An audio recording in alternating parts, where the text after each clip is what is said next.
Could I please ask everyone to rise for our Pledge of Allegiance and remain standing for our invocation?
Madam Clerk, would you call the roll?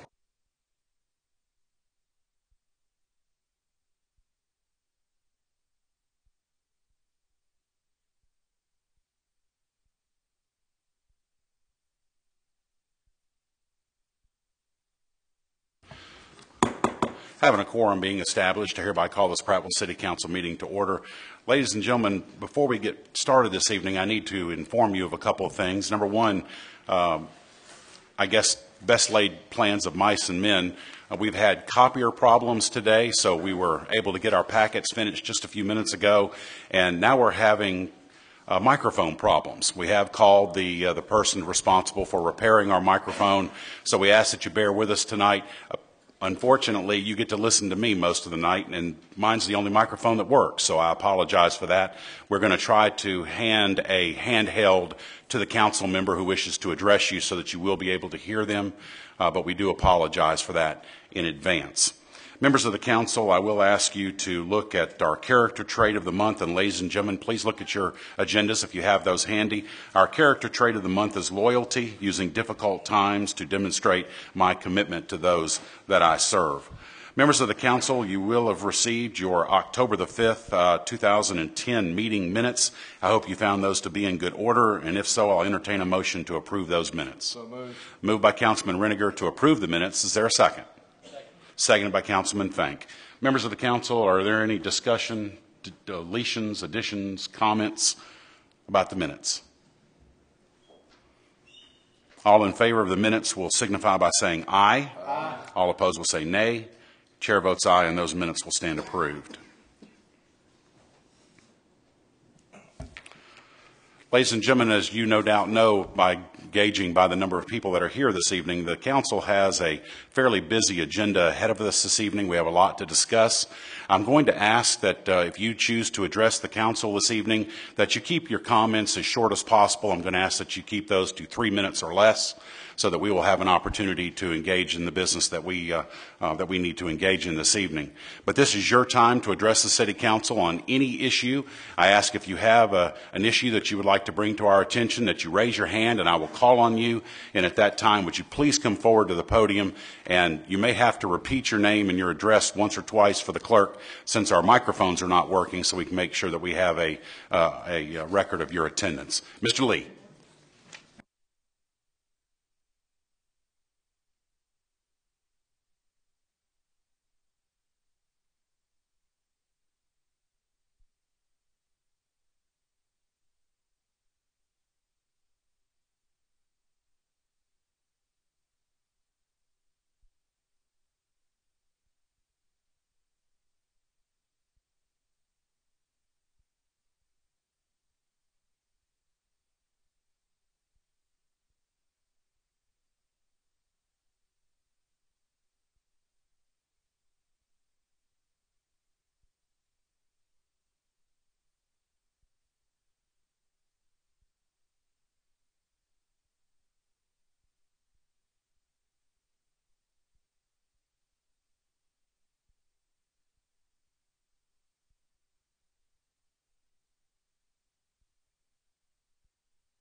Thank you, Mr. Lee.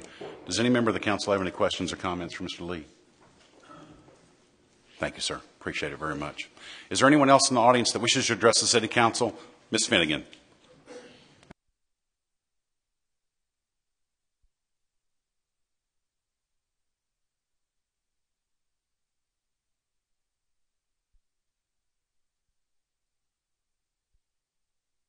I think it's just going to pick up a bunch of noise. Okay. My name is John Lee Finnegan. I live at 211 Deer Trace Street. I was in South Carolina when I found out about the resolution for the $3.1 million loan. I was absolutely stunned. I just couldn't believe this was coming only 2 weeks after the budget had been approved. The more I thought about it, however, the angrier I became, and the reasons are many. I protested the enormity of the $48 million bond obligation back in November of '05, and I spoke out in October 8th about the agreement to rebate 50% of sales tax revenue in the amount of $9 million plus tax to help pay for Jimmy Sanford's The Exchange at Home Place. I have used the public of the council meeting to express these and other opinions on matters I felt were not in the citizens' best interest. This loan is just another example. I have tried to get answers to questions, but I get either no answers or non-answers. For example, regarding my question regarding the $2 million debit proceeds being listed under revenue, I was told at the budget public hearing it's presented in this manner per GASB. Later that week, I asked for further clarification and was told by the mayor it was GASB Statement 34. I then asked if he would please direct me to the actual wording of where debt proceeds allowing for prior debt obligations to be expended during the budgeted year are to be presented as revenue. His response was, as a municipality, we fall under the regulation of the GASB, which includes Statement 34. Further, we consult with our independent auditor, Jackson Thornton and Company, regarding the accounting for and reporting of our financial information. With regards to clarification of specific GASB Statement 34, I would suggest you consult a governmental accountant. I then came to the conclusion I would not be getting straightforward answers and no longer pushed or pursued my questioning. Because I have protested and questioned and spoken out, I have been mocked for being a concerned citizen and for being only one of 8 citizens who presented questions about the budget, and for being one of 7 or 8 who come to every meeting that the mayor thinks doesn't wake up on the positive side of the bed every morning and who is disgruntled and disingenuous. So yes, I am angry because we citizens are being treated like little children who should just obey, sit quietly, and accept what we are told, and because my fears of 5 years ago have come to fruition. In closing, I would like to say I've always thought the perfect example of chutzpah is the man who murders his parents, then asks the courts to take pity on him because he is an orphan. I was wrong. This $3.1 million loan request is now the perfect example. Don't pass this resolution, and let this be the turning point for openness, honesty, and solid fiscal responsibility for our city. Thank you. Thank you. Anyone have any questions or comments?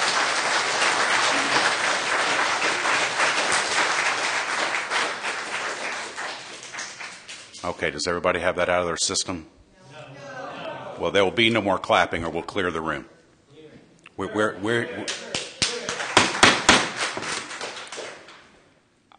I'm going to ask one more time that you refrain from doing that. Mr. Carter, you know better.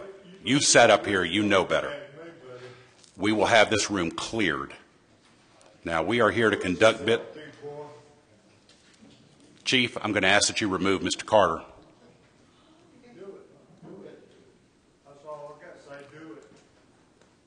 Mr. Carter, you will leave this room. You will leave this room, sir. No, I will not. We're going to take a 5-minute break. Okay, take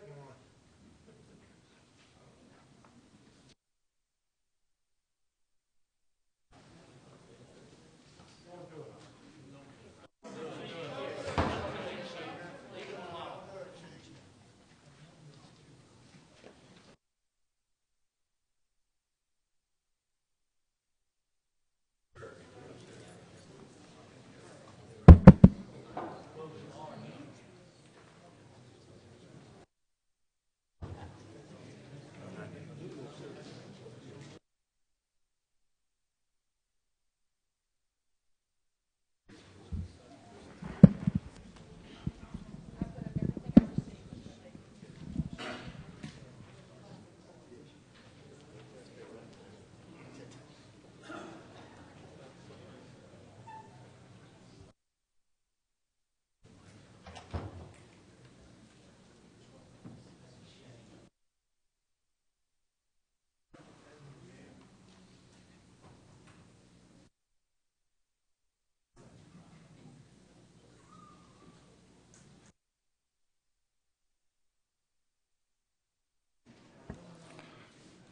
I will ask one more time for everyone to please refrain from clapping. Please refrain from clapping. That's all I'm asking. Members of the council, is there anyone else in the audience that wishes to address the City Council? Mr. Ray. We got 2 people out. Well, they need to come back. Mr. Ray.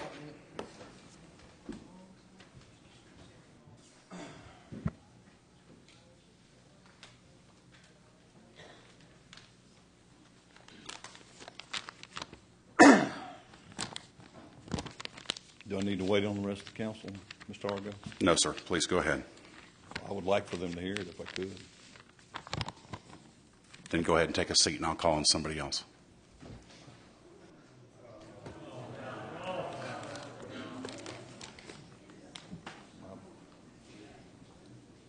I'll wait right here. Thank you. Is there anyone else that wishes to address the City Council on any issue? Ms. Cummings.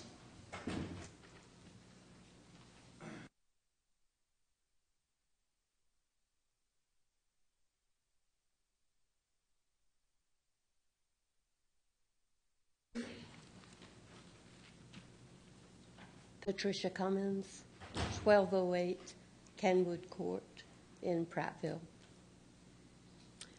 Mr. President, gentlemen, I am here to urge you to vote no to this $3.1 million debt. 2 weeks ago, a budget was approved, and I am sure that included in the budget was the payment for the debt. There are sufficient funds in your debt service reserve fund to pay this payment. Take the cash, pay it, and replenish the fund with the cash receipts that were going to be used to make the payment. You can save money on interest, and it would be a lot better for this city if we stopped borrowing money, especially 2 weeks after a budget has been approved. The budget already includes a $2 million debt. There was a $2 million Ms. Finnegan discussed that was shown as revenues in the budget. I spoke with the Governmental Accounting Standards Board in Connecticut today. There is no requirement in GASB Statement 34 to show this as revenue. It should have been shown as a source of cash. I was told by the people in Connecticut that it was definitely a misnomer to classify it as revenue. I spent yesterday evening reading the bond documents related to the $48 million bond for the incentives. There is a statement included in all of the bond documents that says, upon submission of the budget by the mayor to the City Council is required to hold a public hearing. Gentlemen, I'm confused. Why did we have such a problem getting a public hearing in 2010 when bond documents dated 2006 state that one is required? In closing, enough is enough. Pay the November debt payment with cash on hand. Say no to the $3.1 million loan. And for the record, Mayor Bard stated on television last night that the debt payments for this fiscal year are the highest ones. Unfortunately, that's not true. According to the September 30th, 2009 audit, debt payments for fiscal year 2011 are $5,210,729. However, in 2015, they will be $23,698,648. Thank you, gentlemen. Anyone have any questions or comments for Ms. Cummings? Mr. Ray. Thank you for accommodating me, Mr. President. Mayor and council members, oh, by the way, I'm Mike Ray, 640 Mimosa Road. I'm sorry. Mayor and council members, I'm here today to voice my complete disgust and outrage at this elected body's need to again borrow money. The improper or unnecessary borrowing of money has been standard operating procedure for this administration far too long. As a result of this reckless policy, our city is now flirting with defaulting on its debt obligations. If someone doesn't start making some sound decisions soon, we will be on the Alabama list of shame along with the city of Birmingham and Shelby County. For consideration this evening is not a plan to provide our citizens with badly needed equipment or a required capital improvement. No, you are being asked to borrow $3.1 million to make a payment on the money you have already borrowed. Is it just me, or does this sound insane? And for what reason are we borrowing this money? Is it because of a debt payment no one knew about? Not hardly. We all certainly knew of this upcoming payment. We just didn't know our elected officials would fail to prepare for this inevitable expense. In essence, this council is being asked to waste more of our tax dollars in interest to compensate for someone's incompetence. Of course, we are hearing the same old tired excuses. The slow economy is hurting us. We are at a slow part of the year for revenue. But in almost the same breath, we hear the mayor touting revenues are up and everything is A-OK in the preferred community. You can't have it both ways. You say one thing, but the truth usually is completely opposite, as it is in this case. Let's try to be honest and transparent for once. The truth of the matter is this city is not paying its bills in a timely manner when our economy was booming. Contractors and vendors in our community were financially hurting because of this administration's incompetence and failure to do its job. This failure to successfully manage spending is not new and is not an isolated incident. The economy is not the cause of this issue, my friends. The cause for this predicament falls directly into the laps of our mayor and council. Wasteful spending, lack of an adequate reserve, and gross incompetence are the source of this financial mess. Further proof of this incompetence is the recently passed budget. Nothing in that budget indicated this expense. In fact, nothing much was indicated in that budget because it was a lump sum budget. A lump sum budget is only useful for hiding expenditures from the public and from the council members. Apparently, it was quite effective in that respect. Anyone accepting a budget in this form was not doing their duty to protect our tax dollars from waste and demonstrates a trivial regard for our best interest. A shameful act indeed. So here we are in our city's history, faced with the prospect of defaulting on a debt or forced to borrow more money and further waste our tax dollars on interest. May we ask, are there measures in place to ensure that this doesn't happen again? Can we expect someone on this council to have the fortitude of insisting the budget be amended to reflect the reality of the city's economic situation? Mr. Ray, please sum up. Will anyone on this council have a sufficient sense of duty towards its citizen to explain what will happen should this city default on its debt payments? I think the citizens would be shocked to hear how their own city secretly sued them to gain the right to assess their property in the event of default on this tremendous amount of money we are borrowing. I urge you to vote no on borrowing this money in summary. Thank you. Any member of the council have a question or comment for Mr. Ray? Mr. Gillespie. Yeah, sure. Thank you. Thank you for coming down, everybody else for coming down. But what kind of ripple effect do you think it might have if we don't pay this bond on the first? Well, my fear is what you're doing is delaying the inevitable. When you start paying credit with credit, you're going down into a downward spiral. Unless you know something about the economy in the future, I don't know. I don't anticipate it getting better. So what you're doing is you're exacerbating the pain that we'll have to face in the future by accumulating more debt, not paying this debt off. Well, and right now you'll find out more as we get more into our council meeting and everything, but we do have some plans to help alleviate some of this. But I, for one, and I call it the credit card syndrome. That's what we're getting into, and I know we have to be extremely careful about it. I'm not easy about the position that we're in right now. I'm very guarded about it, very concerned about it. I, for one, have lost quite a bit of sleep over this, and I know quite a few other people up here have too. But believe me, we do have a solution. Right now, this is a Band-Aid, but I think we do have a plan to actually fix it. But it will take a little bit of time for that to come true. Well, I hope you're true, Mr. Gillespie, and I was going to get to that, but I wanted to thank you and Mr. Bowles for your efforts to try to fix this situation, especially on the budget. Any other questions or comments for Mr. Ray? Dr. Miller. Does it come on now? Okay.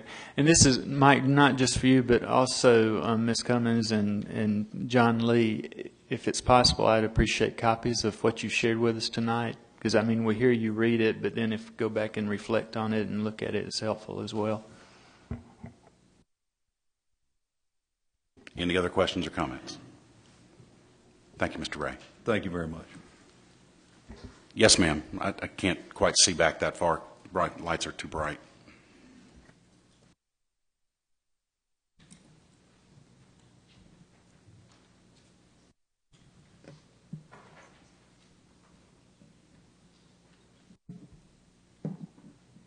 Gentlemen, my name is Pamela Burkhart. I live at 203 Doe Drive here in Prattville. Mr. Fletcher, my name is spelled B-U-R-K-A-R-D-T. So that these accusations are not laid at my feet, I got up on the right side of the bed this morning. I've been in a good mood up until now.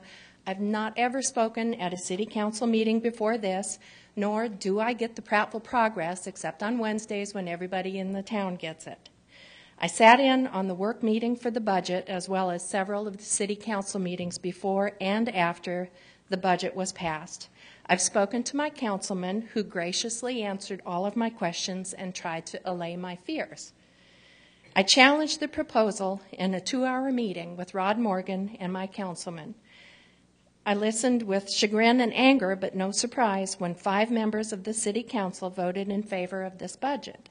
I interrupted my councilman's dinner again last night and heard him tell me very openly and honestly that he plans on voting in favor of the $3.1 million proposal. Mr. Fank, with all due respect, I formally request that you rethink your position on this and vote against it. I've done all that I know to do regarding the position of our council and our mayor, having put us where we are right now with our current financial situation, except for one thing. I request,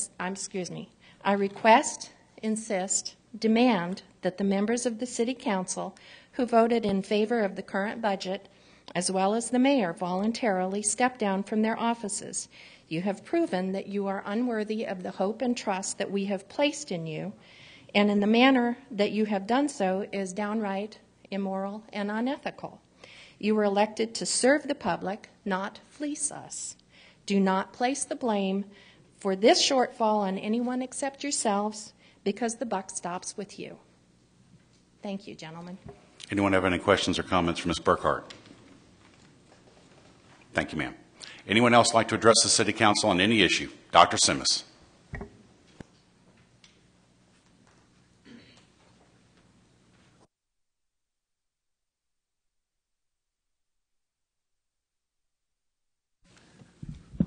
Dr. Jerry Simmons, 141 North Chestnut Street, Prattville. I wanted to talk a little bit about the loan. For several years, Councilman Bowles and Councilman Gillespie have been very diligent. They've been concerned about city spending, about our depleted reserve fund, and about the budget that it was increased for several $1 million. Numerous citizens came up to this podium and shared those concerns. We all feared that a train wreck was coming, and yet it's perceived that these criticisms were either labeled as disgruntled citizens or defeated candidates. And this gets perceived as an attempt to minimize the intelligence of the citizens that are behind me. The implication is that they don't have a clue.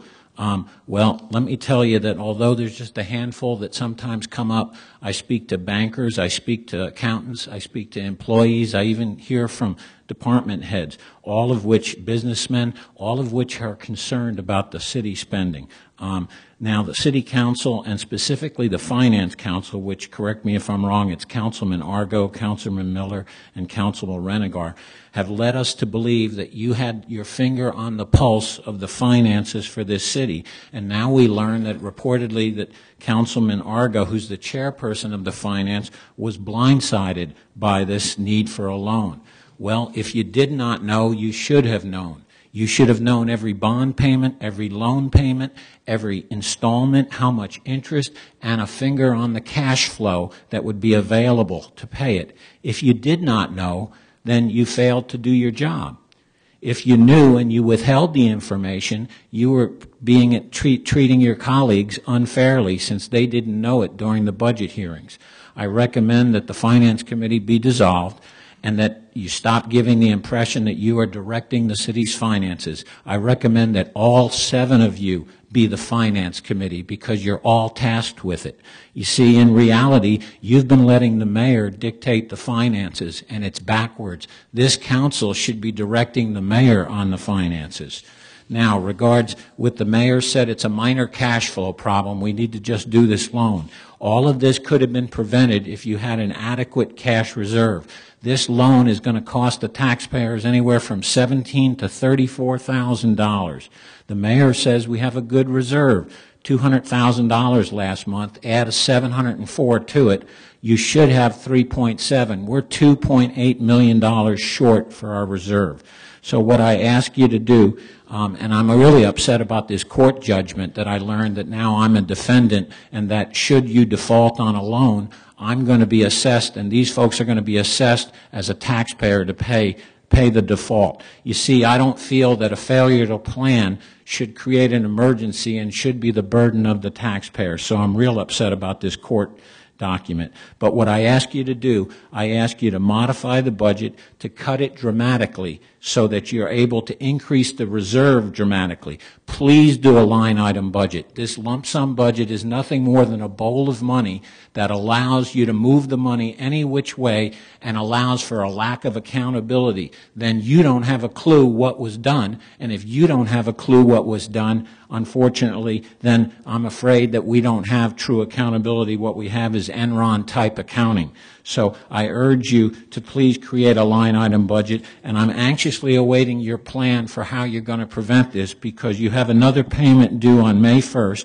and then November 1st you have a payment on that same bond, and the interest is going to go up $150,000. You may remember Jackson Thornton cautioned you. And then the last thing I wanted to mention is I was really upset that, first of all, none of the local banks were given a proposal in order to bid on, or not bid, but to submit a proposal on this loan. I spoke to 4 major banks, and they knew nothing of it, and the one bank that is in the resolution is an Elmore County bank. So that really upsets me, and I know that some might say that this is an emergency, but I remember you quoting an emergency when a piece of metal flashing fell on the roof facade where we did a no-bid contract. But your failure to plan does not constitute an emergency. So please give all the local banks an opportunity. And if Riverbank comes in with the best deal, so be it. Then they get the deal. But I think that all the banks need to have that opportunity. So I anxiously await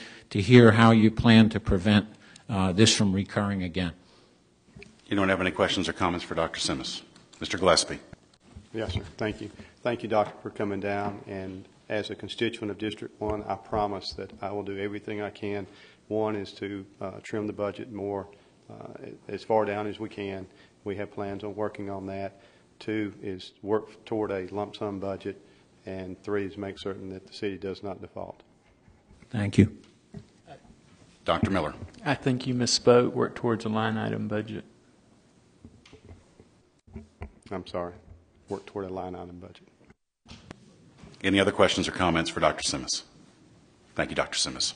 Anyone else wish to address the City Council on any issue? Yes, ma'am.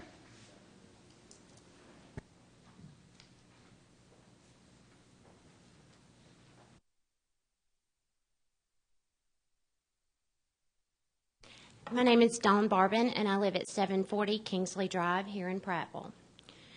Gentlemen, I wanted to begin my remarks this evening by quoting Mayor Byard in a remark that he made October 19th, 2008.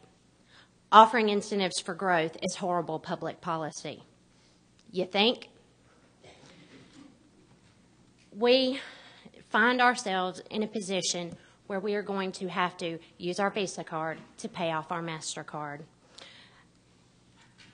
I haven't lived here as long as some of the other people, but I am smart enough to know my mother is an accountant.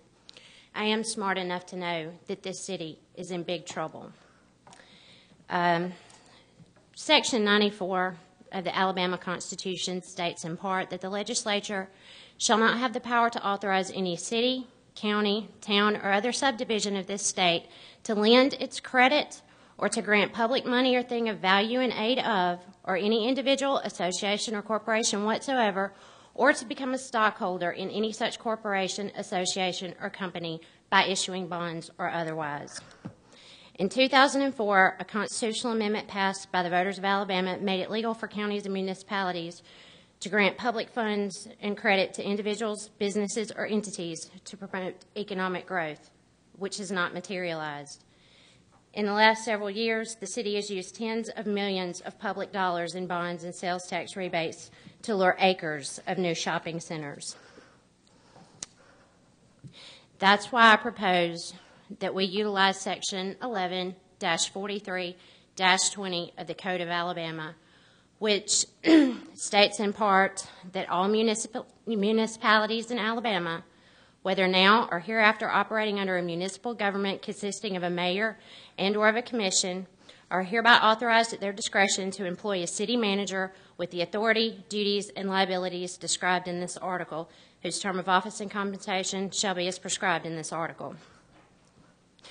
The powers and duties of a city manager are defined, and the city manager shall be the administrative head of the municipal government. The administrative head of this municipal government has proved grossly incompetent. You cannot manage money with a degree in political science. That is why we need to elect a financial officer. All you have to do, and it is spelled out in the Code of Alabama, passage of an ordinance or resolution by the governing body of the municipality so desiring to employ a city manager. And I respectfully ask that you use this section of the Alabama Code and appoint a city manager. Thank you. Anyone have any questions or comments from Ms. Barbin? Can I get a copy Mr. of that? Bowles. Can I get a copy of that after the meeting, please? Actually, you can have this one. Thank you. Anyone else have any other questions or comments? Thank you, ma'am. Anyone else wish to address the City Council on any issue? Mr. Graham.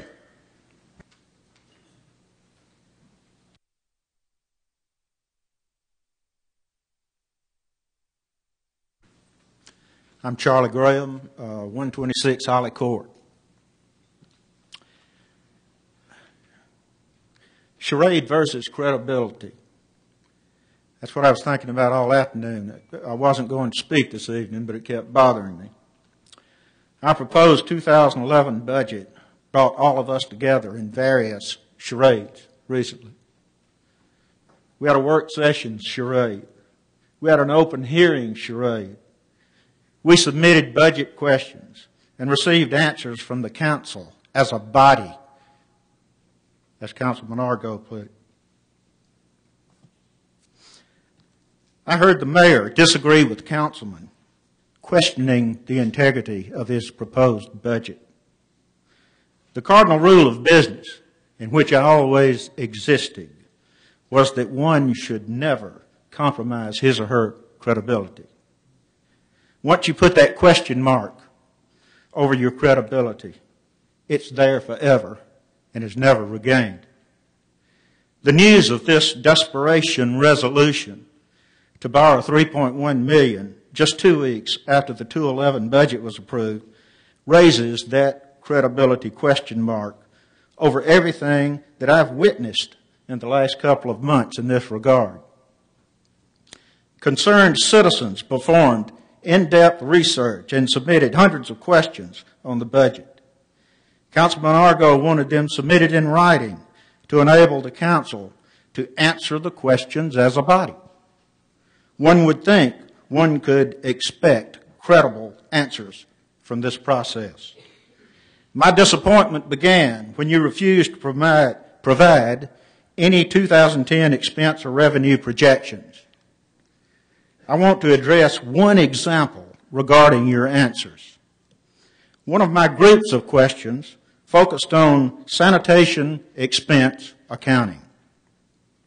I said that based upon expenses and revenues, it appears that we were being overcharged approximately $600,000 annually. You said that the $600,000 was eaten up by maintenance expenses shown in another expense account. I have no means of refuting this because I'm not privy to those numbers. But I also pointed out to you that you had budgeted $505,000 in tipping fees that could be greatly reduced if we had our transfer station back, if it would have been rebuilt when the damage of the tornado took it away from us in February of 2008. We received a $176,000 approximate check within 2 months after the tornado damage.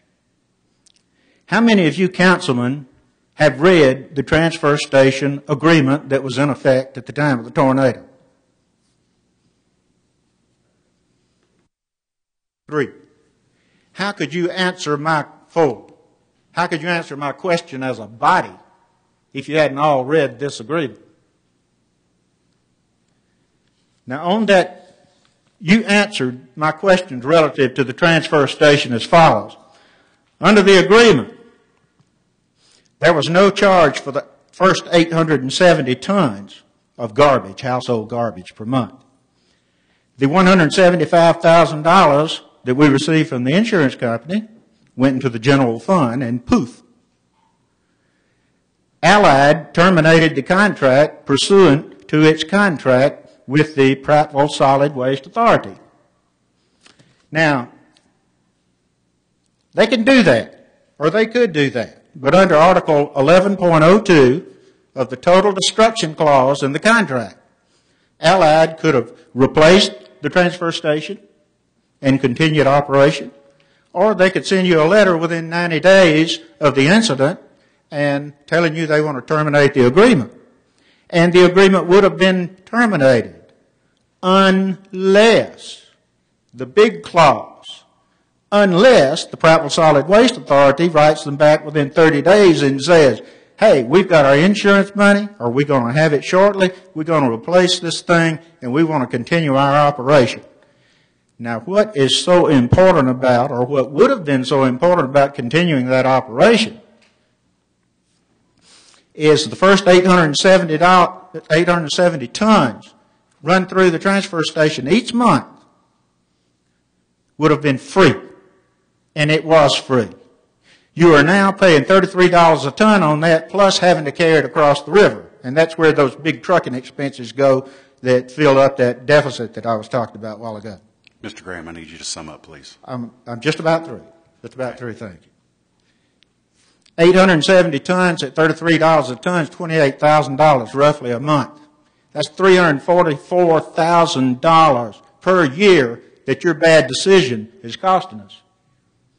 We needed that transfer station back there, and you spent another $6,000 to tear it down. None of this makes any sense at all, and what are the citizens of Prattville supposed to think about you? Credibility or charade? What is our city government? Thank you. Anyone have any questions or comments for Mr. Graham? Thank you, sir. Is there anyone else wish to address the City Council on any issue? Mr. Mullins.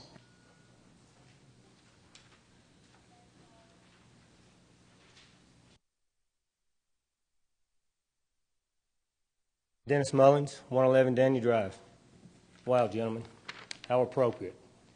Difficult times, but I come with good cheer. I have a solution. But this solution is going to be bold. It's got to be aggressive. And guess what? It's going to take courage and intestinal fortitude on your behalf. You see, in October of 2005, which you've heard briefly, this body, this governing body, with the exception of one, filed suit against the citizens and the taxpayers of the city of Prattville. Now, yes, you can sit up there, and if you want to, you can hide behind the Validation Act. And that's all well and fine. That's certainly your prerogative. But you sued the citizens and the taxpayers. Now, in saying that, guess what? You have the right and the authority, and this is my solution right here. I brought my checkbook.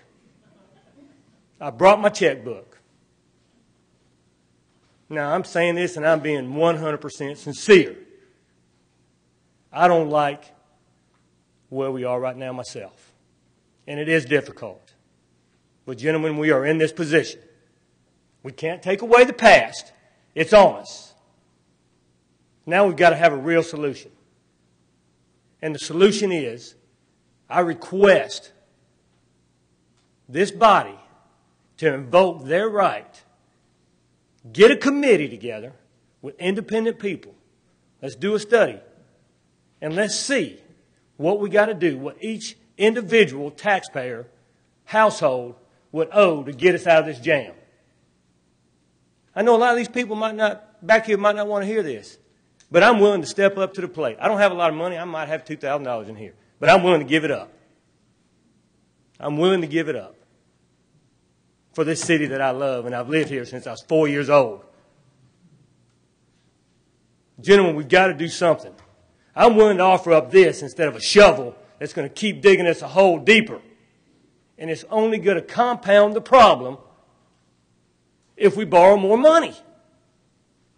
If you think that we're living in fairyland and in 90 days, 180 days, that we're going to be able to pay this money back and still operate this city, then you're on some K-50. And I'm saying this in a sincere way. We've got it. Desperate times calls for desperate measures. And this is pretty strong. It takes some pretty good courage on your part.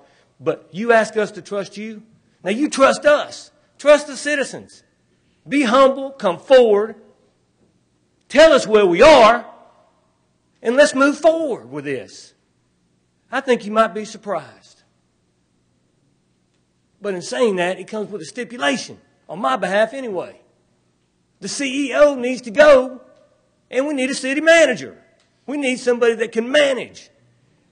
We don't need a governing body that signs resolutions that gives any and all authority to a CEO. You relinquish your rights every single time. And this has been brought up numerous times. When you sign over them rights, you are out of control. You don't have no control. Do you not realize that? Every time you put in that document, any and all documents are deemed for him to be able to sign, the CEO to be able to sign, you give away your rights. He does not need to come back before you. Now I'm asking you, please, do not get us deeper in the hole. Let's look at this. I know it's impending. We've got to pay it by November the 1st. I understand that. But let's get together. Let's formulate a committee. And let's get a number together and bring it before the people and say, hey, we need your help. We've got to humble ourselves, gentlemen. I'm willing to humble myself and say, hey, here's my checkbook. I appreciate you allowing me to speak tonight. I love this town. I've worked for this city. I worked for this city for 12 years. I don't plan on going anywhere. But I want us to have a city here. And I don't want to just give you a shovel to keep digging us in deeper. You can't borrow money to pay borrowed money. It just keeps compounding. And I thank you. I want you to really think about this before you vote yes on this tonight to borrow this money. Thank you. Anyone have any questions or comments for Mr. Mullins? Thank you, sir. Thank you. Anyone else wish to address the City Council on any issue? Yes, sir, Chief.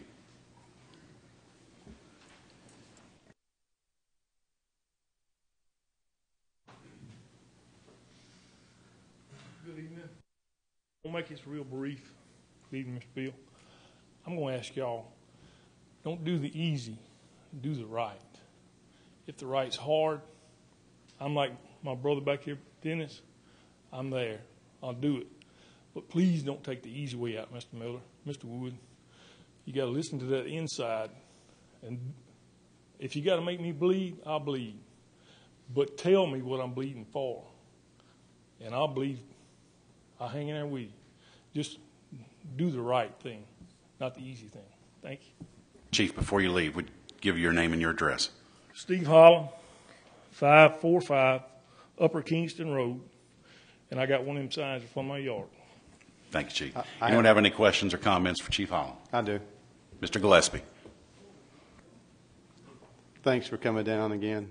Yes, sir. And since you are from District 1, I want to let you know that this is not an easy thing for me. In the past, I voted against some things that we had borrowed money on, and as sincere as I can be, this is not an easy thing for me. So I'm ready to bleed for it too. But well, just to reply, I was one of the last children born in the Prattville Hospital up here. So even though I would come from the country back here, I have my roots here. I lived across the street in that white marble building for years. This is my hometown, and I'm asking all 7 of y'all, please, if you got to make me hurt, I'll hurt, but do the right thing. Don't take the easy way out. And I'm all for a special assessment. I'll ante up. I'll just go find me another job somewhere, but I'll ante up. I'm asking y'all to be more frugal with my tax dollar, and I'm expecting it of each and every one of y'all. Thank you, Mr. Wood. Thank you, sir. Is there anyone else that wishes to address the City Council? Yes, ma'am.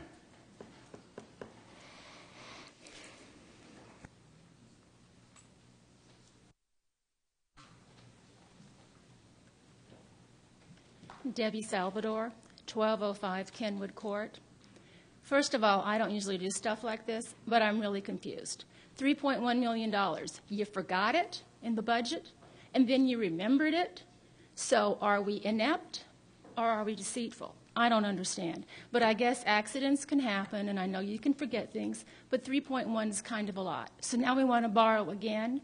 And now people are talking about will pay assessments to pay off the bills. Well, first of all, I think we need to do a little austerity for the council. My suggestion is no more travel for y'all. Nowhere. No travel at all. How much money will that save? How much will not going to Denver save? How about cut down on the landscaping? Yeah, it's pretty, but we're in hard times. Get rid of that. How about your little character trait on your website? How much are you paying for that? Get rid of that. I don't think I should have to do any more hardship paying y'all money when you have screwed this up and you have neglected to figure out how you're going to pay for things as you're busy charging and having a lot of fun. No more LPGA crap. No more Chamber of Commerce stuff. If I'm going to suffer, you need to suffer. And you need to man up and say who made the mistake and how did it happen. Because now I'm wondering, what other mistakes have happened? I mean, my property taxes just went up $10,000 on a 31-year-old house. But luckily, I was able to get it reduced by $31,000. So if you can raise my property taxes willy-nilly, and my neighbor's newer house didn't go up, and you can forget about $3.1 million, and then you want to borrow it after you've already done a budget for $37 million. Guys, I'm confused. I know you work hard, and I know I'm just the CEO of my house, but I don't get it. And I'm tired of it. And I think you ought to examine everything you're doing and start cutting, cutting, cutting. Tough times, you show me how tough. You show me your intent. And you start cutting your budget before you cut mine. Thank you. Before you leave, anyone have any questions or comments from Ms. Salvador? Mr. Bowles. I asked the council in the last session to take my travel money out. I know you did, and I appreciate it. So I won't be going. I appreciate it. Just want to make sure you knew that. Everybody else should do it too, because my husband travels, and it's expensive. And it's like the piggy bank principle. It may not seem like much, but you keep telling your kids to put their coins in the piggy bank, and it's going to add up. Well, you guys start putting your coins in our piggy bank, and you pay these bills yourself. Thank you, ma'am. Anyone else? Mr. Blink.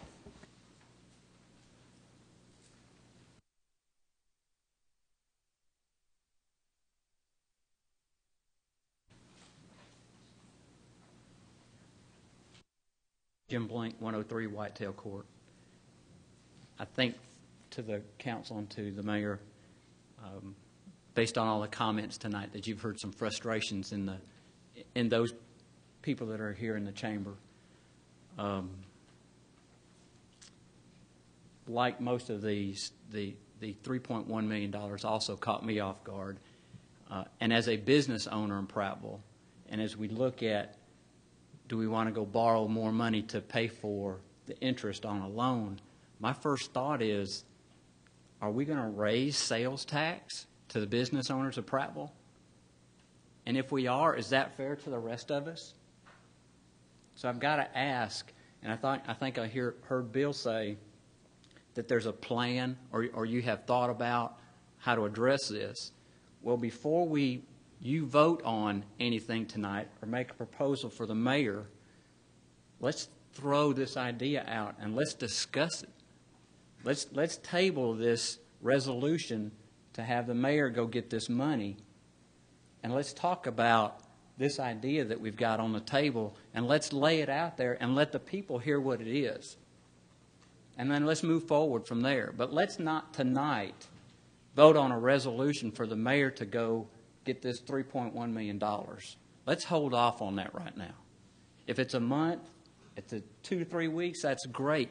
But let's investigate all these ideas that I think the council may have to move forward to reduce the amount of money that we may need to go borrow. Thank you. Anyone have any questions or comments for Mr. Blank? Mr. Bowles. As a business owner to another business owner, if I vote no on this resolution, I just raise taxes. And I cannot do that to you, to me, or to anybody out here. It was sprung on us too late. There's no time. It's not right. I have lost sleep over it. But I don't have a choice because I have to do what's right for District 6. And we've got to have time to fix it. And you know me, I don't believe in borrowing money. You know I have fought every budget since I walked in the door down here. I know we have. Okay? You know, and guys, so I'm going to have to support this. I've got to support this, and you've got to trust me because so far I've been right on everything. So let me tell you what I think I just heard. I think I just heard that there's going to be a sales tax increase. No, I did not say that. What did you say? Repeat I said if I vote no on this, your taxes will go up. Okay. We've got to have time to fix it, but we don't have time because this payment has to be made November 1st, or the banks will come in here and do it. Well, then I got to ask, the next question is, how did we get this far along in the process and not understand where we were at? That's a good question, and I want to know the answer to that. How did we get to this point? November the 1st is 2 weeks away. Exactly. We've had how long to think about this? A whole year? Yep. How did we get 2 weeks away to $3.1 million with no plan in place? I want to know the exact same answer to that. Again, I thought I heard Bill a few minutes ago say, hey, we've got some ideas on the table and everything. Now what I'm hearing is, even if we've got ideas, we may not have enough time to put it on the table and make it happen. That's what I'm saying. We have to make this bond payment. We don't have a choice in the So we're going forward with the resolution tonight, one way or the other. I've got to support it. I've got to, or everybody in my district's property tax will go up, and that's not what they voted me in here for. Now let me do a follow-up here. Mr. Blank, I need you to hurry because I will hurry. Okay. Thank you, Dean. Let's say the economy doesn't get any better. Let's say that the city doesn't increase our sales tax revenue. What are we going to do next year? Got to cut. Why can't we cut this year? We're going to try it. In 2 weeks. It's two separate issues, and no disrespect to you or anyone else who has spoken, but until we actually get into the meeting and have an opportunity to do this, there's no way for us to have a conversation. You're going to have to let us do our work, and that's what we're going to do in just a few minutes. Okay. Thanks, guys. I appreciate it. Thank you, sir. We are already an hour into our meeting. We normally have Mr. Carter. You certainly may, sir.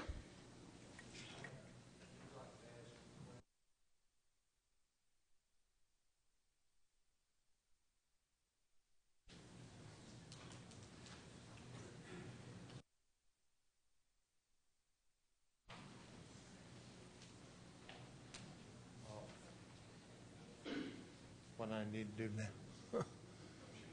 Bobby Carter, 559 West 4th Street, Prattville.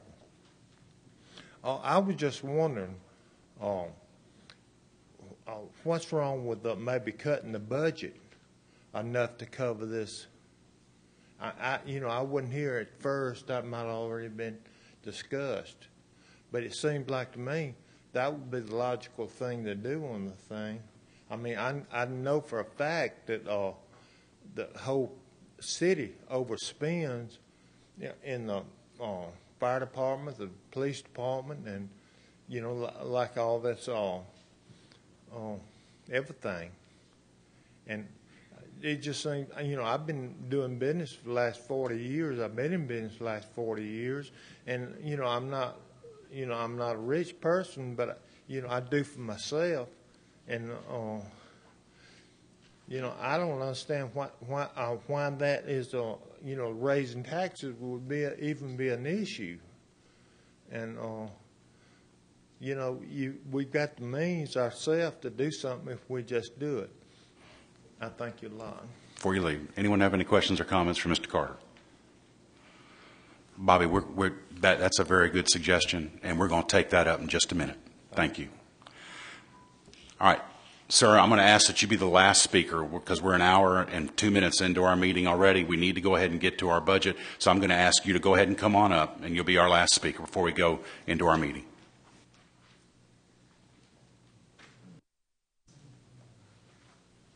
I'm Will Hutchison. I live at 103 Adele Place. I suggest that let the taxes go up, then the citizens of Prattville will wake up and vote you guys out. Every last one of them. Vote the bums out. You're a bunch of crooks. Thank you, sir. Appreciate it very much. Mr. Mayor, do you have a report?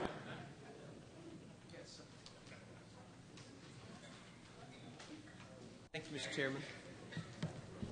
Thank you, Mr. Chairman. I have several items I want to bring to the council's attention.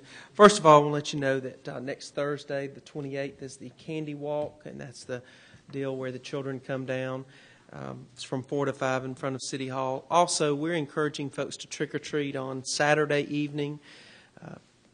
This is a tradition that every time Halloween falls on a Sunday, and it does, the 31st is a Sunday this year, the tradition has been to encourage folks to trick-or-treat. Not a rule, not a law, just encouragement from 5 to 8 on Saturday evening. Police will be out in force on both evenings, of course. Bring you up to date on 2 projects. Cooters Pond, we're almost complete.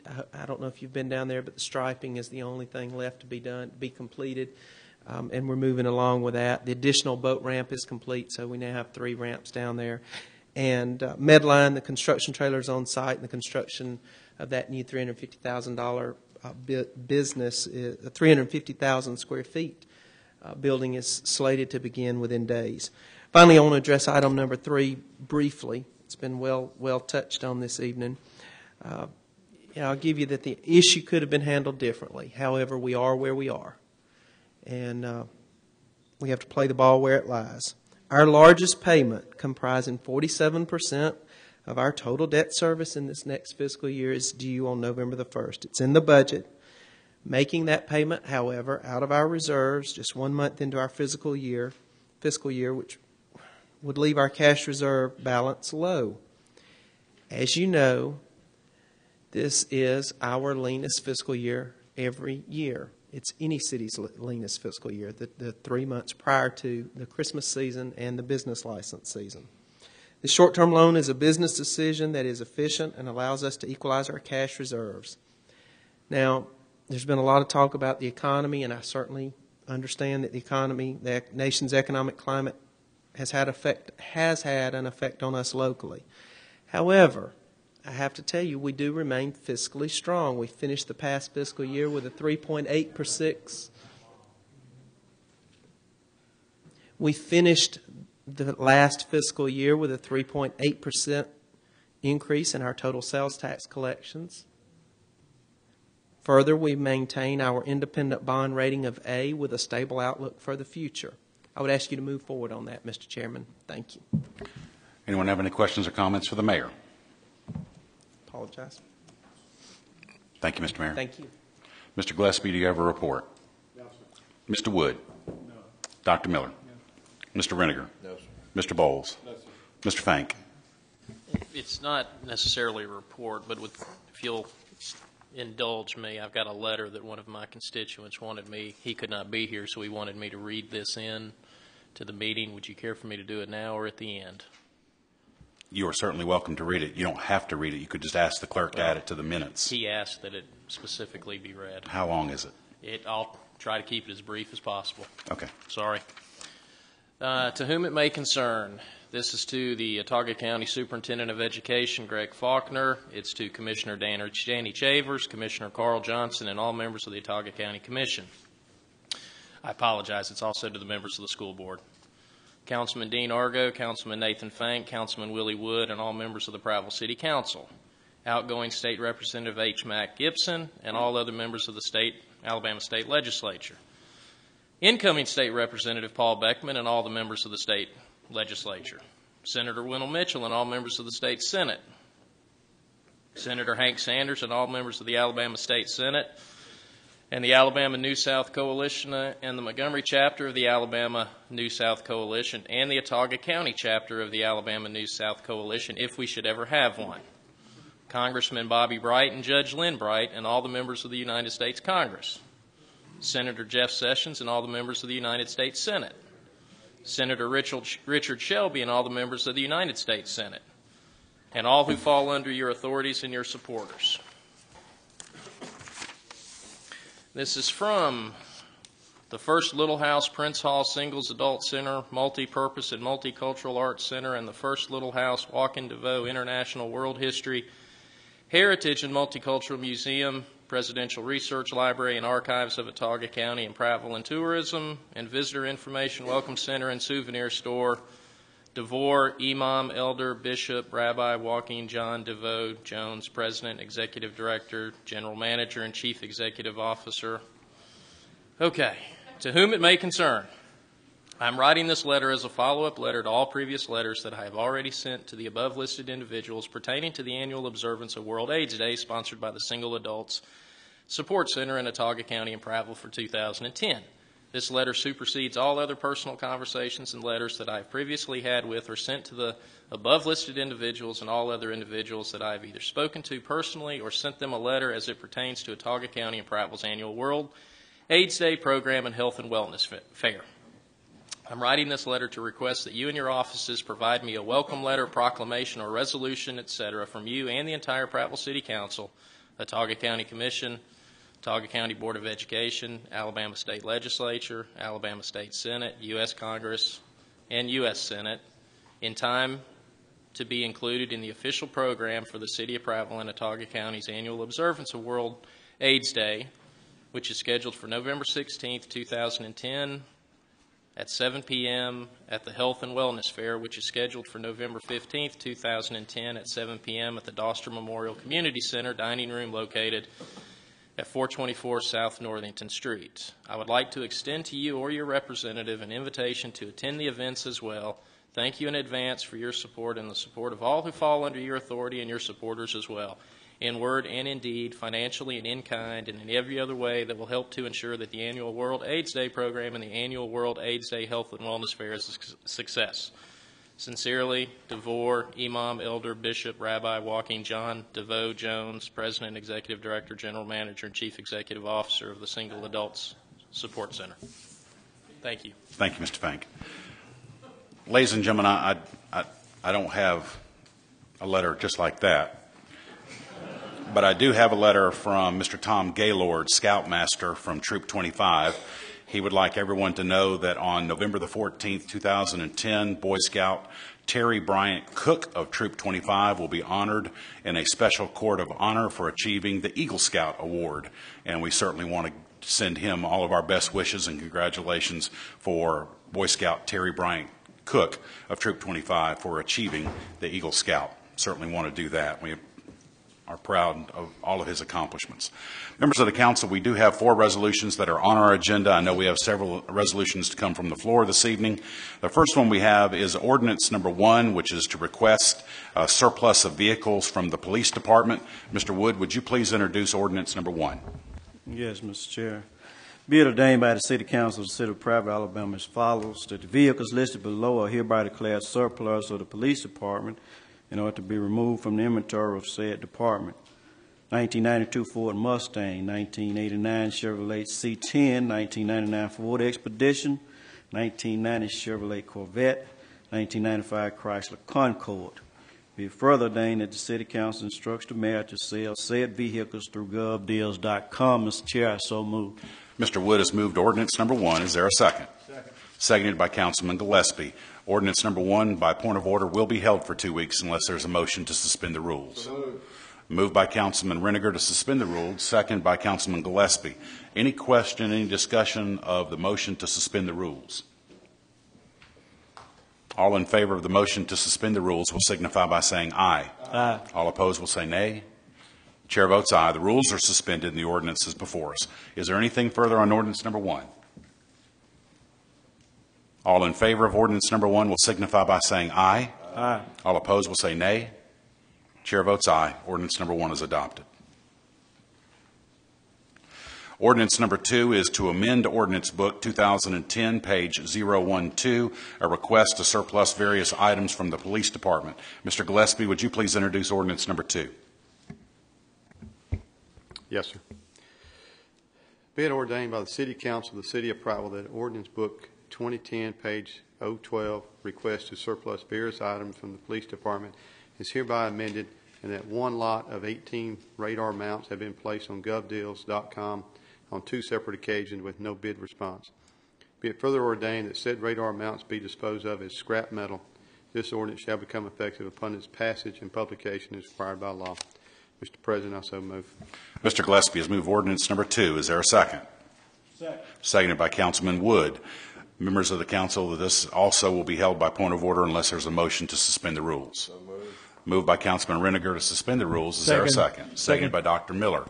Any discussion on the motion to suspend the rules? All in favor of the motion will signify by saying aye. Aye. All opposed will say nay. Chair votes aye. The rules are suspended and the ordinance is before us. Anything further on ordinance number 2? All in favor of ordinance number 2 will signify by saying aye. Aye. All opposed will say nay. Chair votes aye. Ordinance number 2 is adopted. Resolution number 3 is to authorize the mayor to enter into a loan agreement with Riverbank and Trust for an amount not to exceed $3.1 million. Mr. Reniger, would you please introduce resolution number 3? Yes, sir.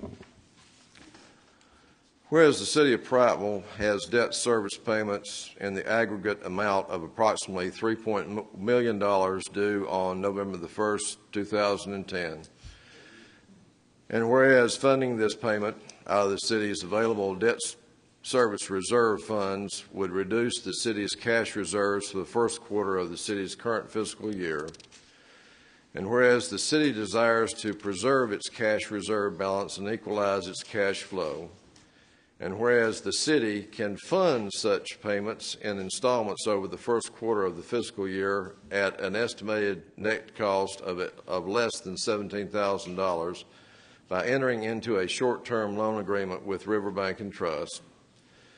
Now, therefore, be it resolved by the City Council of the City of Prattville that the mayor is hereby authorized and directed to execute and deliver a loan agreement with Riverbank and Trust in the amount not to exceed $3,100,000 for a term not to exceed 180 days. The mayor and all other necessary and proper representatives of the city are hereby authorized and directed to execute and deliver or attest the signature required on a loan agreement and any other document reasonably necessary to carry out the intent of this resolution.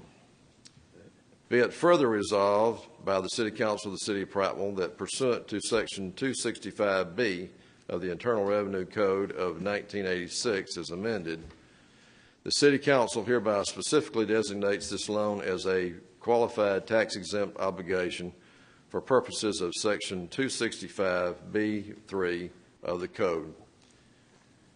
Mr. Chair, reluctantly, I so move. Mr. Reniger has moved resolution number 3. Is there a second? Second. Seconded by Councilman Gillespie. Any discussion on resolution number 3? Mr. Gillespie.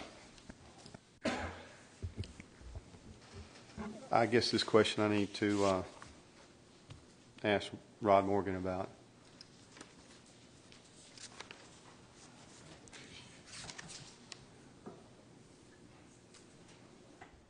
This $3.1 million plus interest, it's your recommendation that we move forward with it? Yes, sir, it is. And in here it states that we should pay it back in a minimum amount of time? Yes, sir. How confident are you that we can do that? Extremely, that we'll pay it back within 120 days. Okay, thank you. Any other discussion on resolution number 3? Mr. Reniger.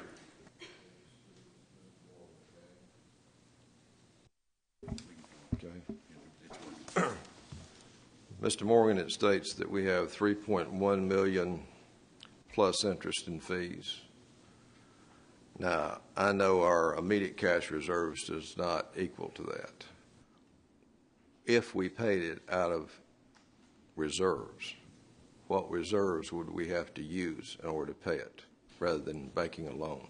We would have to tap into all of our cash reserves, which encompasses a number of accounts, not just the general fund operating reserve, which is what we generally speak of when we talk about reserve funds.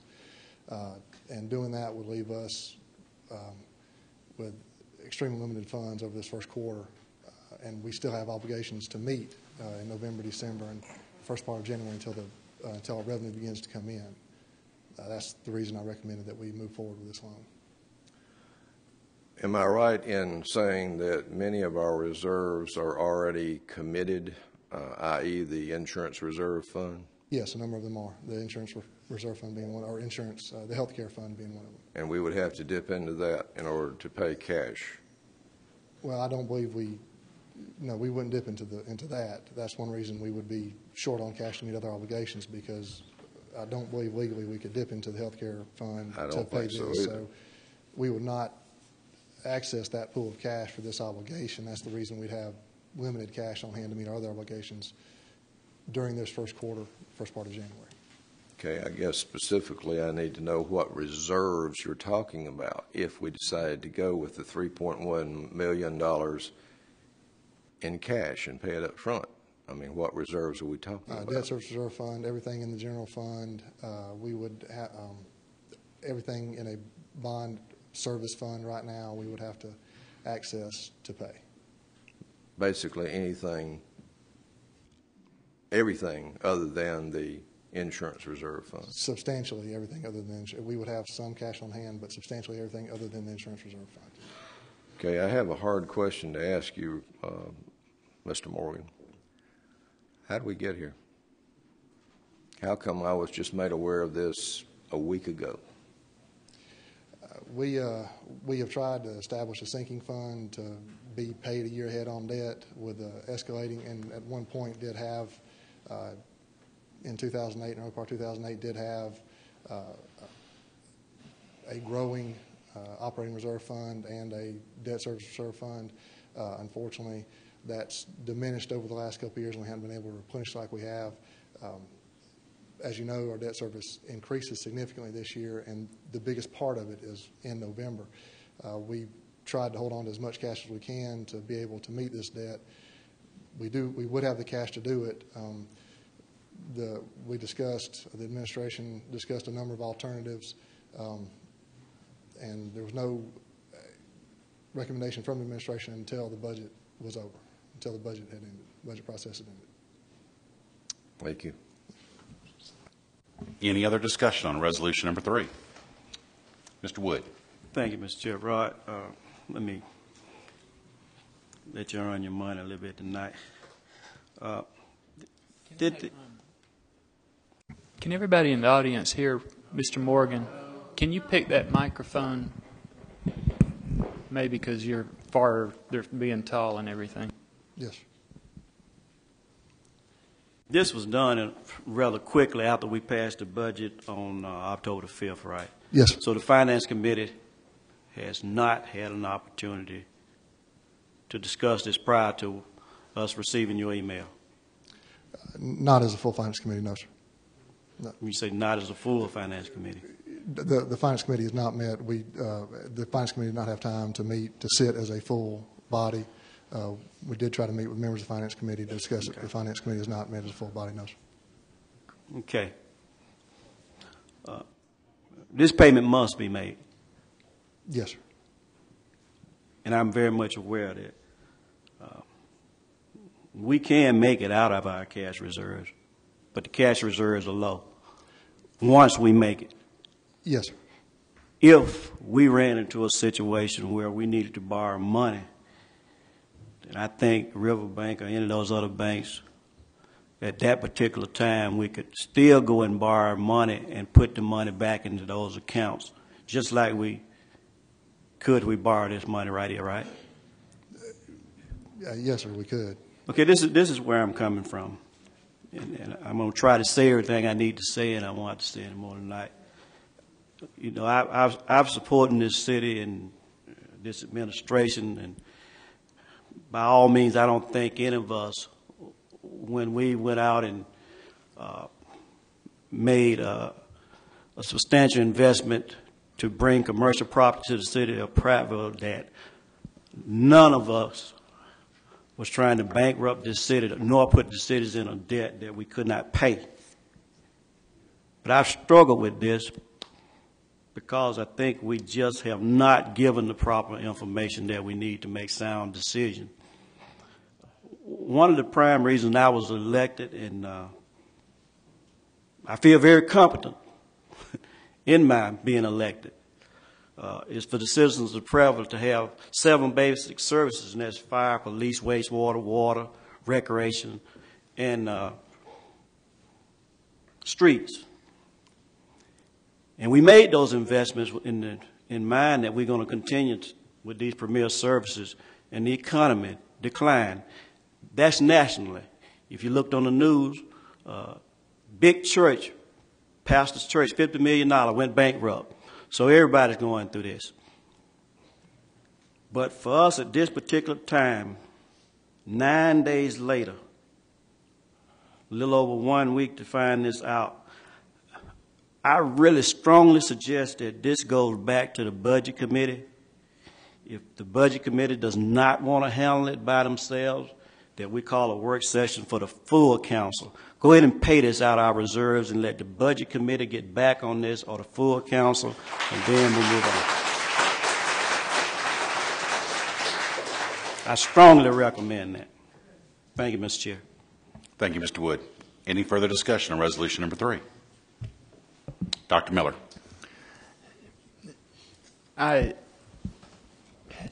I'll be honest with you. This to me has been a watershed event, and I have some real anxiety over borrowing money to pay debt. I think an analogy that one of the speakers made was using a MasterCard to pay a Visa card off. I have lost sleep over this. I have an added concern because I am a stockholder in Riverbank, and I'm not the only one on this dais who is a stockholder in Riverbank. It concerns me that I've been placed in a position to have to consider a resolution that borrows money from Riverbank. I've seen some of the deliberations and the emails and the questions and answers. I understand as far as an ethics, the State Ethics Commission opinion, interpretation, whatever you want to call it, that they define what level of the total capital or worth of an institution, Riverbank here, what percent my stock is. And I am so far below that cutoff that it's not even funny. I wish I was above that cutoff. But the point I'm making is in the court of public perception. When I was advised personally to check with the Ethics Commission, and that's before that information was shared with me, when I was advised that we could seek the opinion of the city attorney, I said, I don't need to do any of that because Tom Miller knows how to consider whether or not it's appropriate for me to vote on borrowing money from Riverbank and Trust when I have no sense of comfort whatsoever that the process that has been undertaken to get it to this point, to bring it before us, is one that considered all interested parties in terms of the banks in this community. And I will close by saying that, again, not knowing about this until after our meeting 2 weeks ago, when we voted on the budget that night, finding out about it shortly thereafter, also noting the component of Riverbank, I will again tell you that this, for Tom Miller, is a watershed event. Thank you. Thank you, Dr. Miller. Anything further on resolution number 3? Mr. Bowles. I have a question. Y'all keep saying we have the money to pay for this. How much cash can you get your hands on today or tomorrow by November 1st to pay this loan? Is that physically possible? If your answer is yes, it's going to greatly affect the way that I vote tonight. So I strongly urge you to give me the correct number on what we can pull out of our bank as of November 1st. What is that number? That we could pull out? Yeah, to pay this loan. Do we have $3.1 million that we can physically take legally and still pay our employees and pay for our health insurance? Is that possible? Yes or no? It's going to impact other obligations. I mean, if I say yes, it's going to impact other obligations. I mean, we have cash on hand, yes, but if we take all that out, we're going to impact our ability to meet other obligations that we have. So we're going to miss something, whether it's this payment or another, if we take all of our cash and make this payment. So the answer is yes, we do have the money, but if we take the money, we're going to not pay somebody else. Yes. Okay.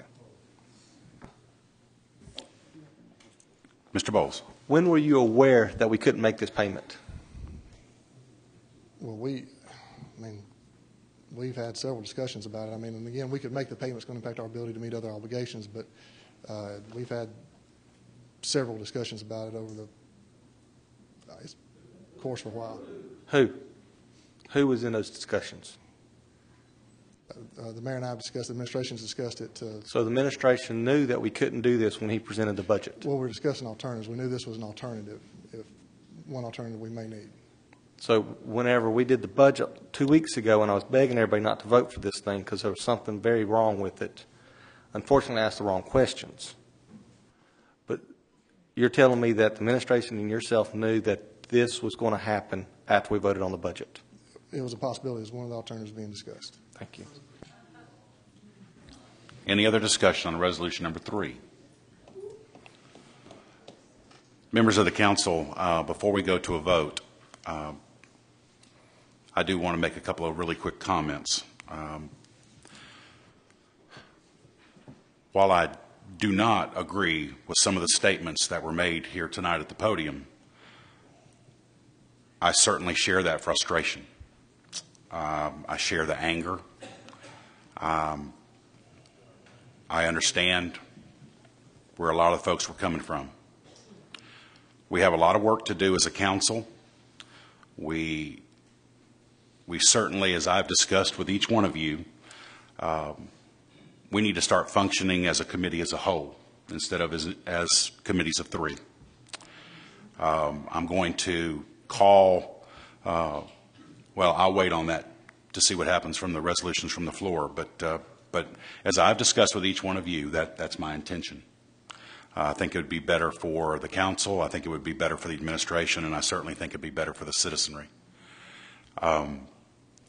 Before we vote on resolution number 3, I do want to say about the use of Riverbank. I did some checking of my own. I contacted the city attorney. I also spoke with a former chairman of the Ethics Commission, and I also spoke with an individual at the Ethics Commission. And I, too, am a stockholder in Riverbank and Trust. I have asked whether or not it would be ethical for me to vote on something that would, in fact, give business to a bank in which I own stock. I've been told by everyone that I've talked to that based on the number of shares I own, it really is ethical for me to do that. However, Section 3625-5 of the Code of Alabama states out exactly what an elected official may do and may not do, and it does say that I would be ethically allowed to vote. However, as my father told me many times as a young man growing up, if it looks bad, it is bad, and I'm going to abstain from this vote on Riverbank and Trust. I do not believe that it is proper for me to do that, regardless of whether it's ethical, allowed, or by state law or not. That's all I'm going to say about that. Anything further on resolution number 3? Mr. Fank. Yeah, I guess I'm going to refrain from some of the comments that I think my sentiment is dead on several of my other council members and the things that they have said. I think it's, while we have a looming deadline of November 1, this doesn't have to be passed tonight. I think that we have an opportunity, now that we're all aware of our situation, I think we have an opportunity now for all of us to come together to try to come to a solution for this problem. Based upon that, I'm going to respectfully ask that we hold this so that we can figure out what our option or options are and make that informed decision that Councilman Wood had asked for. And I'm offering that in the form of a motion.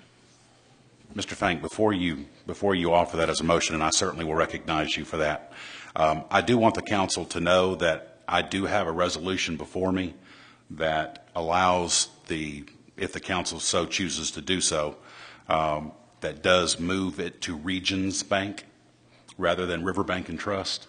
It would, of course, cost us some additional money, but I certainly have that resolution before us. And also, before Mr. Fank, before I recognize you for that motion, I would like for Rod to come back to the podium for 1 second. Rod, we've asked you a lot of questions, and we've heard a lot of questions from the audience, but we have not asked you the single question of, if we do not borrow this money, as some have suggested, and as some suggested default, based on your knowledge of where we are right this minute, what are the options that are available to us other than borrowing this money? There are no other viable alternatives at this point. What happens if we default? If we default, it'll be catastrophically.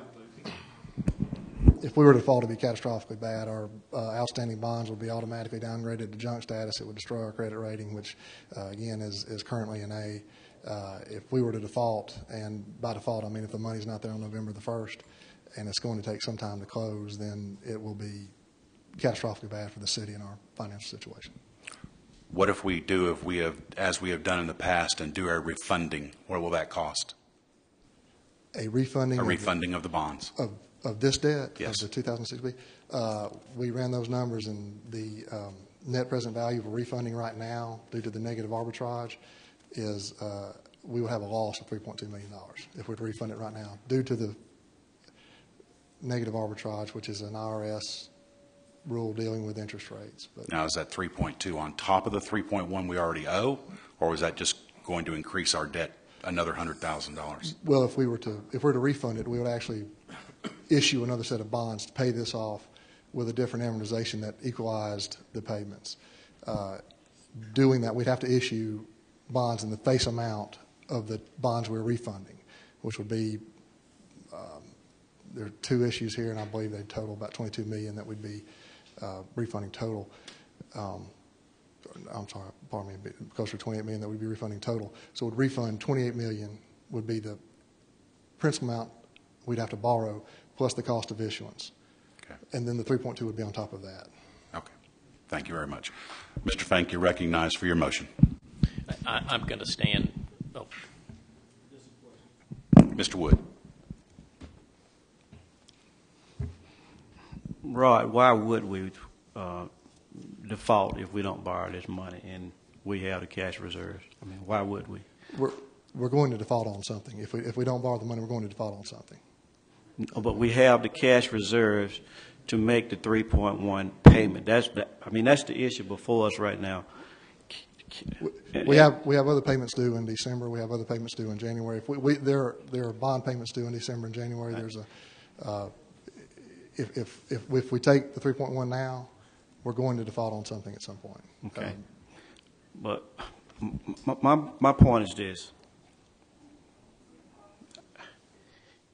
If Councilman Fank's motion is second to hold, which is probably going to be in a minute, we can pay this out of the cash reserve. Borrowing money is borrowing money, whether you're borrowing it to pay a bond debt or you borrowing it to pay, sanitation or police department. My point is this. We have a lot of stuff that's in the air. We have things that have come to us very fast after this budget was passed. Let's pay it, gentlemen, out of the reserves. As Council President, call a special meeting for Tuesday next week and let this body sit down and review some numbers and see what else we can do. I second your motion, Mr. Fank. All right, Mr. Fank, you're recognized for your motion. I'm not sure what else I need to say other than I make that motion the next Tuesday night. We sit down in a special work session and basically we hold this until then, until that time. So your motion would be that we hold this for 2 weeks. No, wait, let me finish.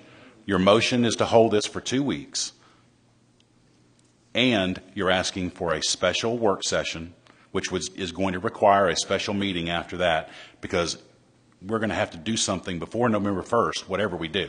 Okay. 2 weeks is November 2nd, so that's a day after. So you want to hold it until we have a special work session of the council, and then we have a special meeting. Yes, prior to November 1st. Clarification from Mr. Morgan, if I could. What's the estimated time frame we've got for closing? It's going to take me probably anywhere from 3 to 5 business days to close it. Somebody's going to get final credit approval, okay. And then we're going to have to close it. So we have a relatively short window to do it in. And again, we do have other obligations such as payroll, things we're going to have to meet. So we're going to have to do something in relatively short order. Okay. If I can amend my motion, then I would amend it to hold it, have a session on Monday, a work session, and a special called meeting on Tuesday to vote on this issue is what I would. That's my motion. And then that's fine, and I will certainly recognize you for that. I don't think we can put all that into one motion. Let's do this. Let's make a motion to hold this until such time we have a work session and a special called meeting, and then I will call both of those momentarily. So your motion is to hold until we have a special work session and a special call meeting. All right. Correct. Seconded by Mr. Wood. All right. Any discussion on the motion to hold? Mr. Bowles. Rod, you just told me that we could pay this bond out of cash reserves. Can we honestly do that? And if we vote on it Tuesday, go ahead and pay it by November 1st, and even if we close after November 1st, do we have the money to pay the bond? We will probably not have enough money to meet all of our obligations from now until November the 2nd if we don't do something. Thank you. That has been the answer I've been looking for. All right. Any other discussion on the motion to hold?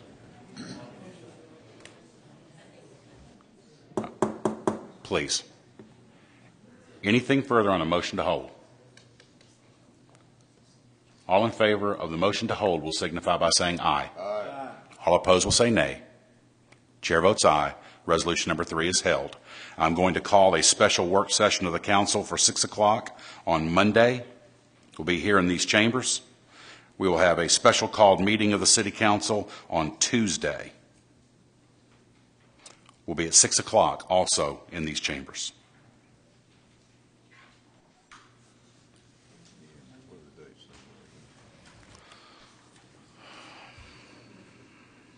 25th and 26th, I think. Monday, the 25th, will be the work session at 6 p.m. in these chambers, and the special call meeting of the council will be on the 26th at 6 o'clock in these chambers. Mr. Reniger.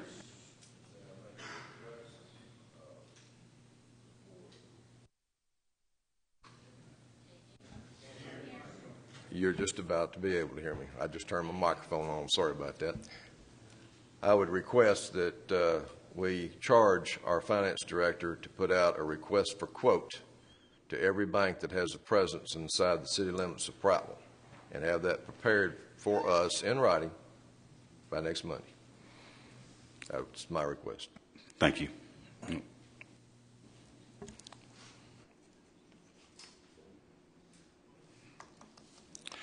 Resolution number 4 is to authorize the mayor to enter into a lease agreement contract for services with the Autauga County Family Support Center.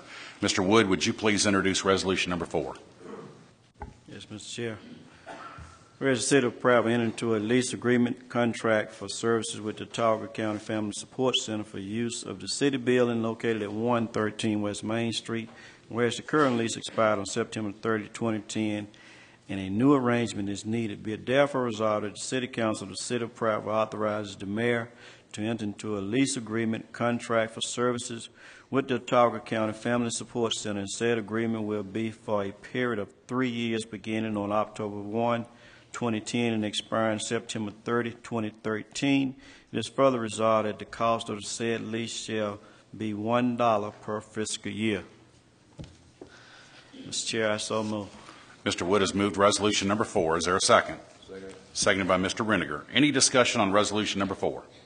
Dr. Miller. And the answer may not be available right now, but I guess, Rod, you're probably the best one to answer this.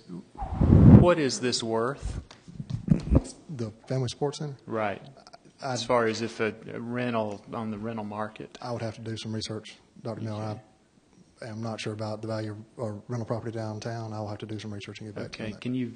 I know you've got a long to-do list, so this is something at your convenience. I would appreciate knowing. Yes, I'll be happy to. Thank you. Thank you. Anything further on resolution number 4? All in favor of resolution number 4 will signify by saying aye. Aye. All opposed will say nay. Chair votes aye. Resolution number 4 is adopted. Excuse me, Mr. Members of the council. Council President, I'd like for the record to reflect that I abstained from this vote, please. The record shall reflect that. Members of the council, we do have resolutions to come from the floor. I'm going to recognize Dr. Miller for his first resolution. Actually, I have 4 resolutions. The first one, I don't have a document. I would like to recall the budget that we passed 2 weeks ago, to bring it before us with a recommendation that we repeal it. All right. Having voted on the prevailing side, Dr. Miller is within the rules to make a motion to recall the budget that was adopted at our meeting on October the 5th. Is there a second? Second the motion. Seconded by Mr. Reniger. Any discussion on the motion to recall the resolution which was the city budget? Roll call, please. Any discussion? Mr. Gillespie. Not actually about that, but instead of, did Councilman Bowles ask for a roll call? Can we just do a hand roll call instead of a vocal? That might save time and cut Well, down. actually, our rules require a roll call vote. So, Does it say vocal or hand or? we're going to have a roll call vote. Anything further on the motion to recall the budget? Clerk will call the roll. Councilman Gillespie. Aye. Councilman Wood.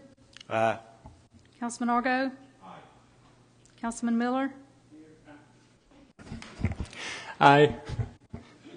Councilman Reniger. Aye. Councilman Bowles. Aye. Councilman Pank. Aye. By a unanimous vote of 7-0, the budget is back before us. Dr. Miller. I'm sorry, you said back before us. The budget is now back before us. What you want to do with it? Okay. I thought I moved to repeal it. Well, you actually did move to repeal it, but we have to get it back before us before you move to repeal it. Okay, I so move. All right, now, but just so you'll understand, it's, now that it's back before us, it is not in effect. The moment you recalled it back before this body, it is no longer in effect. So you can't repeal it because it's already back before us. You can table it, you can vote it down, or you can vote to approve it again. One of those three things. Which one gets rid of it? I think what you want to do is you want to vote to lay it on the table. Okay, I move to lay it on the table. All right. Dr. Miller has made a motion to lay the budget resolution on the table. Is there a second? Second. Seconded by Mr. Reniger. Any discussion on the motion to lay on the table the budget resolution? Dr. Miller, before we go to your other resolutions, you might want to explain what you're about to do while we're on this motion to lay on the table, and that'll explain the rest of what you want to do. Okay, I have three resolutions. One is to do a continuing resolution so that we can keep the day-to-day operations of the city going. The second is to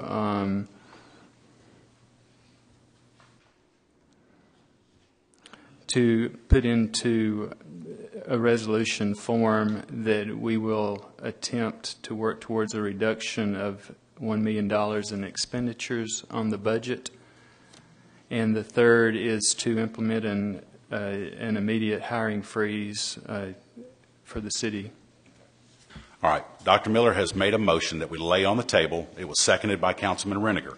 Is there anything further on the motion to lay on the table the budget resolution? Clerk will call the roll. Councilman Gillespie? Aye. Councilman Wood? Aye.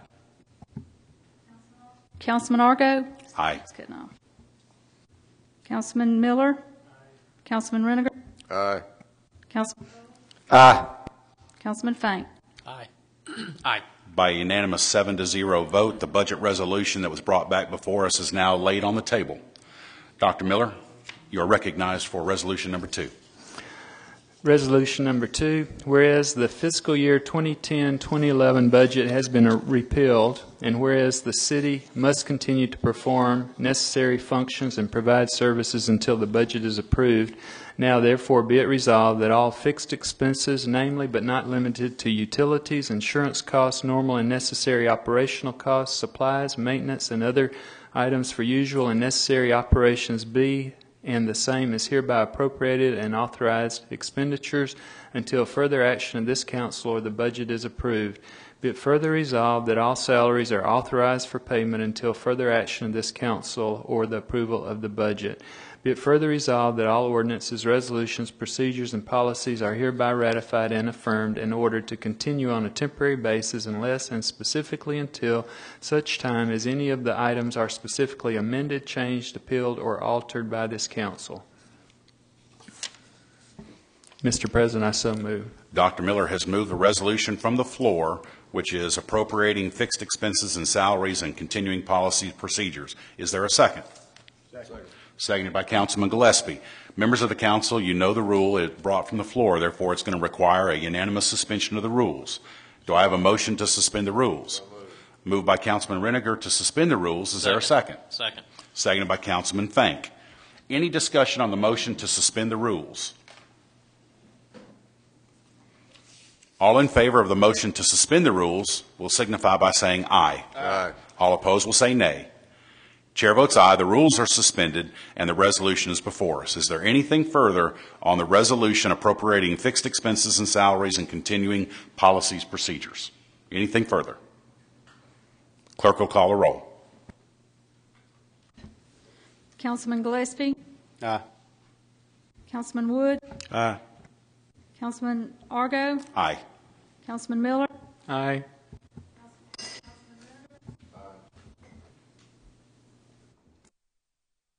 Aye. Councilman Fank? Aye. By a unanimous vote of 7-0, the resolution is adopted, appropriating fixed expenses and salaries and continuing policy and procedures. Dr. Miller, resolution number 3. Or 2. Sorry. 2, and Mr. Wood will be bringing number 3. Whereas critical financial information has been revealed to the City Council of the City of Prattville, Alabama, subsequent to its October 5th, 2010 meeting, during which the city's fiscal year 2010-2011 budget was passed, and whereas that additional financial information revealed that a $3.1 million loan is required to make a bond payment due November 1st, 2010, and whereas a consistent positive cash flow into the city's debt service reserve fund is required to enable the City of Prattville to adequately meet its debt obligations, and whereas sound fiscal management requires a budget that accurately reflects the city's current and future obligations as well as the current economic environment. Now therefore be it resolved that the City Council of the City of Prattville will revise the fiscal year 2010-2011 budget to work towards a reduction of $1 million in expenditures. Mr. President, I so move.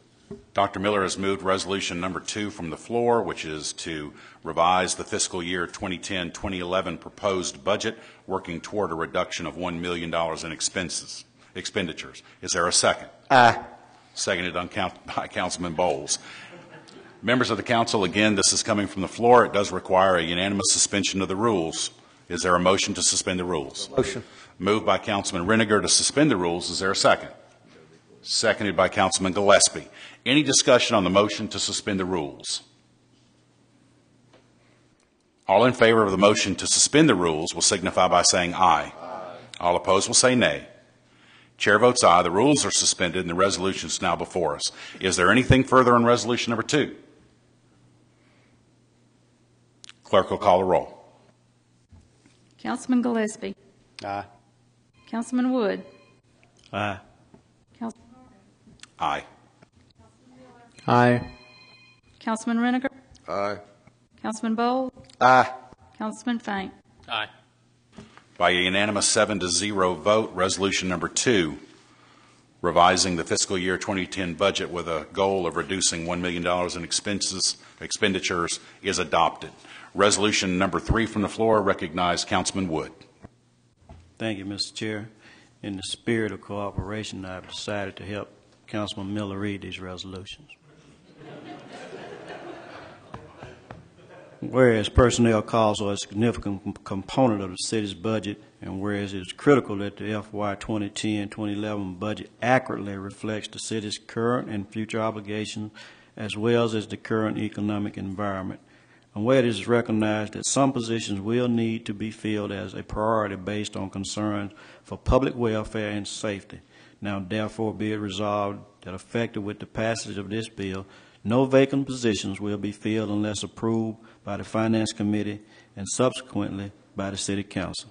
Mr. Chair, I so move. Mr. Wood has moved resolution number 3. Is there a second? Second. Seconded by Councilman Bowles. Members of the council, because this comes from the floor, it will require a unanimous suspension of the rules. So moved by Councilman Gillespie to suspend the rules. Is there a second? Second. Second by Councilman Wood. Any discussion on the motion to suspend the rules?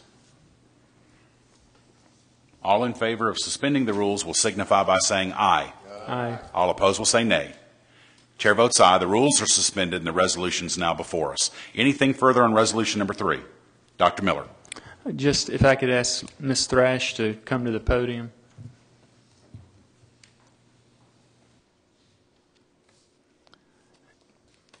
If you could just sketch out for me, to put this into context, how many budgeted but vacant positions we have in the, I guess now, repealed fiscal year 2011 budget.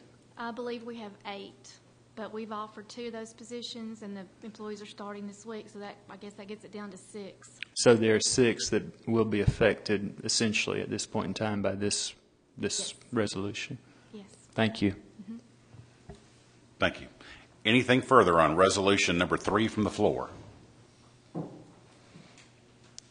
Clerk will call a roll. Councilman Gillespie. Aye. Councilman Wood. Aye. Councilman Argo. Miller. Reniger. Aye.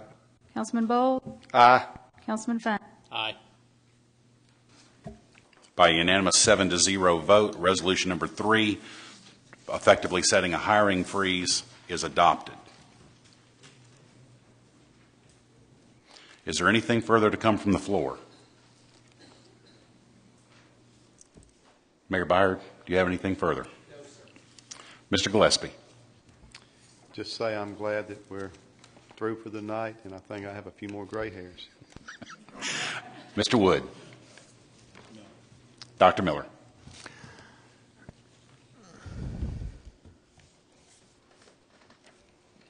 I know that we all have struggled, and I know that we all commit an incredible amount of time and energy and brain power, and I think in my heart that we really are all looking for the same goal, which is a healthy, vibrant, fiscally sound community. The mayor wants that. We as a council individually and collectively want that. I just want to say that because I really do think from this point forward, working together, we've got some opportunities to continue to move in the right direction for Prattville.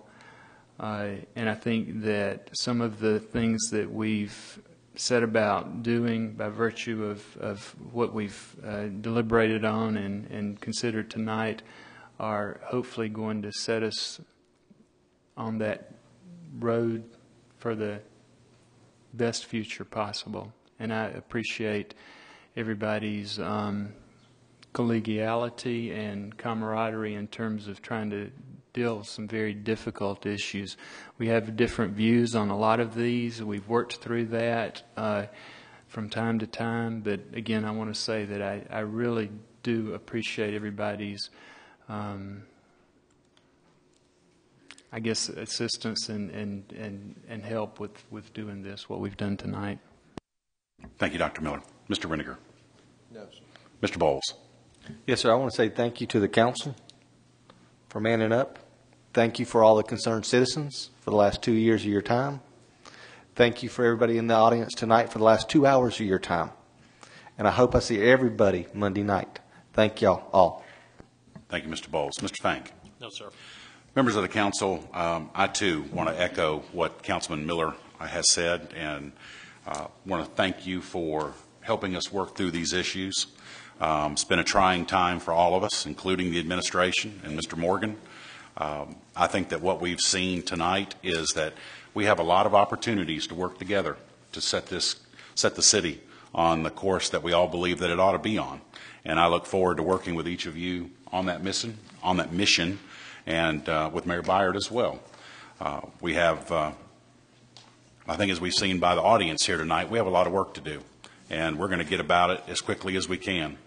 So I appreciate everybody being here this evening. I look forward to seeing everybody next Monday evening at 6 o'clock as we have our work session, and then, of course, on Tuesday evening when we have our special called meeting.